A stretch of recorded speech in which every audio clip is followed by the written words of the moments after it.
એકદમ પરફેક્ટ દાલવડા ઘરે બનાવવા માટે પરફેક્ટ ખીરું હોવું જોઈએ. એના માટે આપણે 2 વાટકી જેટલી મગની દાળ અને અડધી વાટકી જેટલી મોગર દાળ 4 કલાક માટે પલાળી દેવાનું.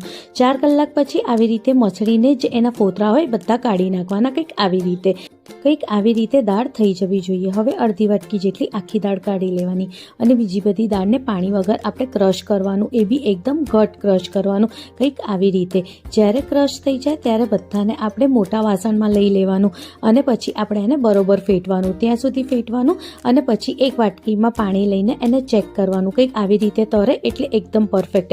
હવે આદુ લસણ મરચાંની આપણે પેસ્ટ તૈયાર કરવાની. આખી દાળ રાખી હતી એ અને કોથમીર અને મીઠું એડ કરીને એને ફરી થોડુંક ફેટવાનું.